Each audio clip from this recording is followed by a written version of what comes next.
নমস্কার, আমার নতুন একটি ভিডিওতে আপনাদের সকলকে স্বাগত। আজকে না আমি আমার স্টুডেন্টদের সাথে হঠাৎ করেই ঘুরতে বেরিয়ে গেছিলাম। ভাবলাম যাই আমার স্টুডেন্টদের সাথে একটু চাটা খেয়ে আসি। ওরাও বলল, হ্যাঁ আন্টি, সবাই তো চা খেতে যায়, তুমিও তো অনেক সময় যাও, আমাদেরকেও নিয়ে চলো। তো কিছুজন না, দুজন সাইকেলে গেছিলো আর দুজন আমার সাথে ছিল। বাচ্চাটা সবাই চলে গেছিলো, বড়োদেরকে নিয়ে আমি বেরিয়ে গেছিলাম। এবার হ্যাঁ, কোথায় যাচ্ছি সেটাই দেখার। আমাদের পাড়ার মধ্যেই একটা কলেজ আছে, হ্যাঁ ওটাও একটা ইঞ্জিনিয়ারিং কলেজ, টেকনো। তো ভাবলাম চলো ওই সাইডেই যাওয়া যাক। তো আমি স্কুটি চালাচ্ছিলাম, ওরা নিজেদের মতন ভিডিও করছিল।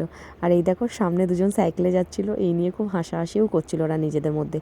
মাঝে মাঝে না অনেকটা সময় পেরিয়ে এলে, বাচ্চাদের সাথে কাটালে অনেক কিছু মনে হয়, অনেক কিছু নতুন লাগে, আনন্দ হয়, খুব ভালো লাগে। বিশ্বাস করো, ওদের জীবনটা না পুরো নিষ্পাপ। আমি ওদের মধ্যে ফলো করেছি অনেক কিছু।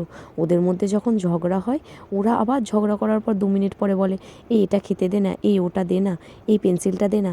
কিন্তু যখন বড়দের মধ্যে ঝগড়া হয়, তারা তো ঝগড়া একে অপরের সাথে কথাই পর্যন্ত বলে না, রাগারাগি করে, অভিমান করে, একে অপরের মুখ দেখে না, কত কাল যাবৎ একে অপরের সাথে মেশে না। কিন্তু দেখো, যখন বাচ্চাদের সাথে কিছু হয়, বাচ্চাদের মধ্যে কিন্তু কোনো অসভ্যতা, কোনো বাজে কিছু থাকে না। ওরা ভীষণ নিষ্পাপ হয়। ওদের আনন্দ, ওদের খুশি, জানো তো, আমি যখনই সময় পাই আমি আমার ছাত্রছাত্রীদেরকে নিয়ে ঘুরতে বেরিয়ে যাই। মাঝে মাঝে মনে হয় ওরাই আমার বন্ধু, ওরাই আমার সুখ, ওরাই আমার হাসি, ওরাই আমার গল্প। ওরা তো খুব ভালোবাসে আন্টিকে, আন্টি ওদের সব। দেখো না, আমার ছাত্রছাত্রীরা আমার পাশে বসলে কেউ বলবে এরা আমার ছাত্রছাত্রী? মনে হবে এরা আমার বন্ধু। হ্যাঁ, এরা তো আমার বন্ধুই। দৈনন্দিন জীবনে এরকম বন্ধু থাকাও খুব খুব একটা ভালো জিনিস। এবার দেখো, এবার আমরা যাচ্ছি।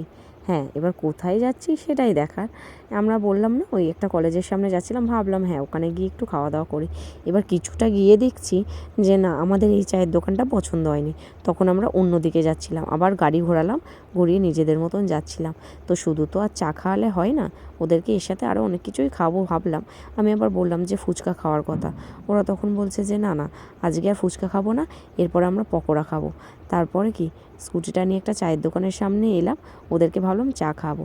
হ্যাঁ, এবার তোমরা অনেকে বলতেই পারবে যে বাচ্চারা চা খায় না, কিন্তু দেখো মাঝে সাঝে একবার খেলে কোনো অসুবিধা নেই।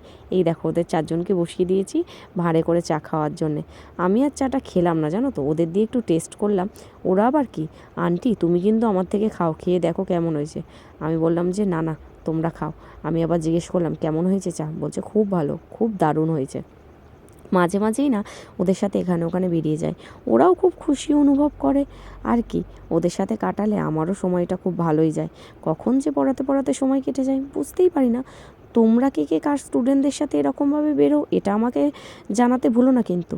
তোমরা আমার এফবিটা একটু ফলো করবে, দেখতে পাবে প্রোফাইলে আমি সব সময় আমার স্টুডেন্টদেরকে নিয়ে যাই। এরপরে চা বিস্কিট খেয়ে আমরা আবার যাচ্ছিলাম পকোড়া খেতে। তো দেখো, দেখো 4জনকে তো স্কুটিতে নেওয়া যায় না, আমরা অলরেডি 3জন বসে আছি, আর 2টো ছেলেকে সাইকেলে দিয়ে দিয়েছি। আমি ওদের পিছনে পিছনেই যাচ্ছিলাম আস্তে আস্তে, আর ওরা সামনের দিকে যাচ্ছিল। ওরাই আমাকে বলছিল, আন্টি এই দোকানের পকোড়াটা খুব ভালো হয়। ঠিক আছে চলো, আজকে আমরা পকোড়া খাবো না, আজকে আমরা পকোড়া ফ্রাই খাবো। তো পকোড়া ফ্রাই অর্ডার দিয়ে আমরা একে অপরের সাথে গল্প করছিলাম। ওরাও আমার সাথে গল্প করছে, আমিও ওদের সাথে গল্প করছি, আর আমি দেখে নিচ্ছিলাম দোকানে আর কী কী আছে। কি ভাল লাগছিলো জানো তো ওদের সাথে সন্ধ্যেটা কাটাতে, খুব ভাল লাগে। পড়াশোনা হওয়ার পর 8টার দিকে বেরিয়েছিলাম আর কি, তারপর একটু পকোড়া খাওয়া হয়ে গেল, পকোড়া ফ্রাই। জানো তো পকোড়া ফ্রাইটা না সেরা করে, খুব ভাল লাগে। তারপর আর কি, খাওয়া শেষে সবাই বাড়ি চলে গেল টাটা দিয়ে।